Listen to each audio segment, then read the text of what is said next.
We would like to welcome back Pete Buffalohead of the Ponca Nation. Today he has us out at the location where he had his first Dogman encounter.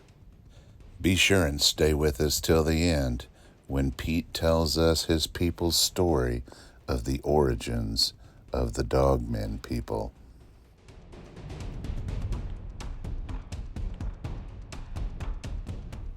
Yeah. So, tell us about your first encounter. I mean, did you grew up knowing that they were around? Yeah, I grew up, but I've never seen one up and close. Mm-hmm. It wasn't until about 2016. Yeah. I had a class, actually down here. We walked the same path, Mm-hmm. walked about half a mile over to the meeting area. Right. And we got done. We found footprints, I mean, good sized footprints. And we even had a juvenile zigzagging back to trees, trying to get a closer look at us. And all right, let's head on back. It's probably about 2 o'clock in the afternoon. Right. We get right down here at the end, and my brother Bruce halts down. All right, I told the girls, all right, just take a knee, keep quiet. We were right down there. It was about right in this area. Yeah, it was about right in this area. I said, brother, what's going on? And he was just like, I don't know what the hell that was. I thought it was a cow. I said, what was it doing? He goes, it was pacing. I could see it coming out, then it'd go back, come out, go back, and it leaped from right there to right here. Across the road. Across this road. I said, what the hell was it? He goes, that's not a goddamn cow. I said, what do you think it is? He goes, I don't know. I said, all right, cool then. And you had ladies with you? Yeah, young teenage girls. Oh. And their mom. And I was like, all right, we'll give it a couple minutes, then we'll go. Uh-huh. But if it gets too crazy, we'll just cut straight up to the field and cut back across. Right. So we could hear it stirring around over here. I said, go. He had a 22. All I had was my buck knife. That was it. I said, we were going to get into anything. It's on, you know. I told the girls, keep your heads down. Don't look to the sides. Just keep your heads down. Watch where you're walking. Don't step on any twigs, any leaves. Be quiet as possible. They were quiet. We got about right here. I look back over there. 6.5 foot at least. Walking away from us. Broad shoulders. Muscular. Mm-hmm. You can see everything. And it was light brown. It wasn't a Sasquatch. Sasquatch's ears are here. These were up on top. Oh.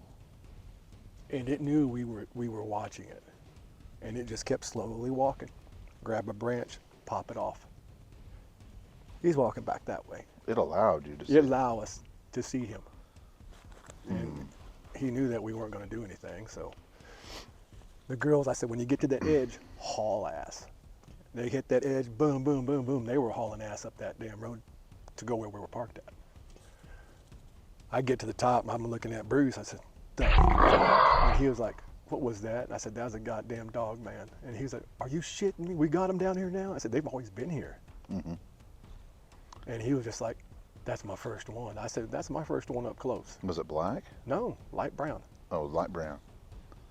That's crazy. Now, so you think it was like following you? No. Just tormenting you, or you think it was just showing off? It was showing off. Let me throw this at you.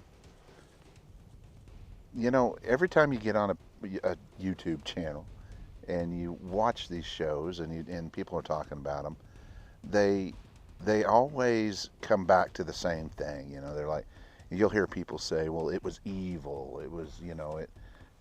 And it seems like to me, it's like, how do you judge what's in an animal's heart just by the look on their face? They say the same thing about Sasquatch. Now, how have you ever had any experience where you got the feeling or something extra sensory perception or something that a creature like that, like a dogman, was evil? Now I know you've told me, you're best to just stay away from them, leave the area, but yeah, I mean, is that just being smart, or is that do you think they're evil? I mean, I don't think they're evil. I really don't. The same with Sasquatches. They're not evil. The only reason they're evil to other people is because that's how they see it. That's how they're taught.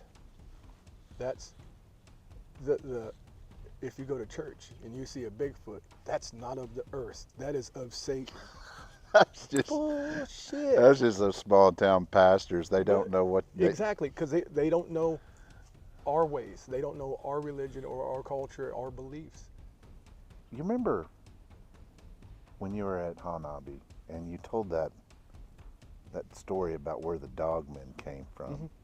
Could you share that again with us? Okay. Because a lot of people, that was the first time I'd ever heard anything like that, and that kind of rattled me. I'd never heard anything like this. Mhm. So, The origin of the Dogmen. This predates Columbus. This predates the Spaniards. Now, if you look at history, at one time the Mississippi River below St. Louis at one time was a giant city. Different nations lived there, different tribes lived amongst each other there. It was one giant city. yeah, that Well, was at this the time, mound builders. yes, at this time, there was a great war going on. It was between humans and Bigfoots because the humans were moving more out into the woods, moving and taking up more land, destroying more trees, destroying the land. Sasses didn't like it, so they ended up going to war with the humans, the natives. It was a big war, a long war, but the natives, the humans, were losing because we were getting slaughtered. And it come down to the point where all the holy men from all the nations, all the tribes that were there, all got together to come up to make one weapon. And they did come up with that one weapon. That one weapon was a Dogman. And they figured it out how to do it, and they did it. But they had to have volunteers. So all these other native men that were wanting to volunteer to become a Dogman, Mm-hmm. soon as they were transformed into Dogmen, a little war happened. Instead of sending the humans out to the battlefields, they sent the Dogmen out. The Dogmen ended up destroying the Sasses, Mm-hmm. killing them, killing and killing and killing. And then they came back. Well, when they came back, they wanted to be turned back into a human. That was one side effect that the holy men couldn't fix. They couldn't change them back. And that's when the war started between the humans and the Dogmen. It broke loose right there in the city. They were killing each other. And the Dogmen finally got out of the city, but they were always still meeting on the battlefield, always fighting, killing one another. And there was a big war that happened. The last big war between all three of them, the story goes, God decided to come into play, intervened into the situation. And he basically said, men, you go that way. No more contact with the human or the Sasquatches or the Dogmen. No more talking to them. You guys go that way. Dogmen, you go that way. No contact with either, or Sasquatches, you go that way. No more contact with either of the other species, the humans or the Dogmen, or vice versa, Bigfoots and humans. Maybe that's why they avoid us. That's probably.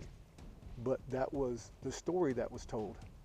God intervened, broke the war up, and separated everybody. That was the origins of the Dogmen. They were created by the human holy men, but couldn't change them back.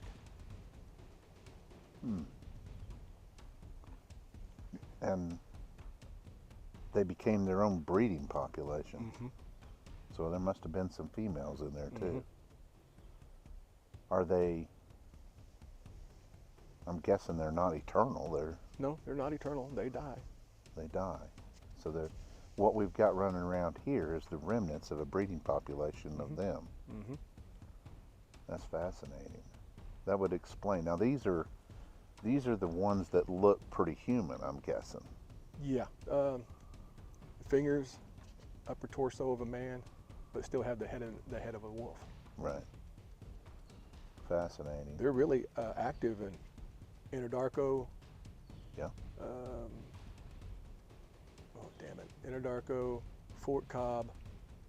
Not so much around Chickasha, Surreal. All that area down there. Mm-hmm. There's been a lot of run-ins with dogmen, but no one talks about it. They keep it hush hush. And I'm just hearing through the grapevine, through different people I run into from down there. Yeah. Of course, there's a lot of Sasquatches down there, but no one really talks about them either. Every once in a while, if you're lucky, they'll tell you. Uh-huh. Me, I just point and ask, say, hey, has anybody had any run-ins with Bigfoots? Dogmen, give me a heads up. Yeah. And they'll sit down and they'll start telling me their stories.